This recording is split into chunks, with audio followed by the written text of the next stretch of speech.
കേസിൽ യൂട്യൂബർ തൊപ്പി ഒളിവിൽ മുൻകൂർ ജാമ്യം തേടി തൊപ്പി കോടതിയെ സമീപിച്ചിട്ടുണ്ട്. കേസിൽ ഉൾപ്പെട്ട 3 പെൺകുട്ടികളും മുൻകൂർ ജാമ്യം തേടിയിട്ടുണ്ട്. വിവരങ്ങൾ ശ്യാം ദേവരാജ് നൽകും. ശ്യാം, ഏറെ യൂട്യൂബിലൊക്കെ ഒരുപാട് ഫോളോവേഴ്സ് ഉള്ള ഒരാളാണ് ഈ തൊപ്പി. എന്തായാലും തൊപ്പി ഇപ്പോൾ ഒരു കേസിൽ ഒളിവിലാണ് എന്നുള്ളൊരു വിവരം ലഭിക്കുന്നു. ഇതിലിപ്പോൾ മുൻകൂർ ജാമ്യം തേടുകയും ചെയ്തിട്ടുണ്ട്. എന്താണ് ഈ കേസ്? മറ്റു വിവരങ്ങൾ എന്തൊക്കെയാണ്? പാലാരിവട്ടം പോലീസ് രജിസ്റ്റർ ചെയ്ത കേസാണിത്. കഴിഞ്ഞ ദിവസം ഒരാഴ്ച മുമ്പാണ് തൊപ്പിയുടെ തമ്മനത്തെ വീട്ടിൽ നിന്നും പോലീസ് രാസലഹരി പിടികൂടിയത്.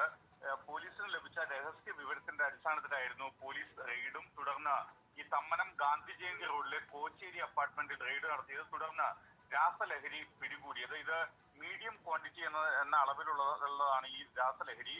തൊപ്പിയുടെ ഡ്രൈവറായിട്ടുള്ള ജാബറിൽ നിന്നും ആണ് ഈ രാസലഹരി പിടികൂടിയതെന്നാണ് പോലീസ് എഫ്ഐആറിൽ രേഖപ്പെടുത്തിയിരിക്കുന്നത്. ഒപ്പം ഇത് ആദ്യം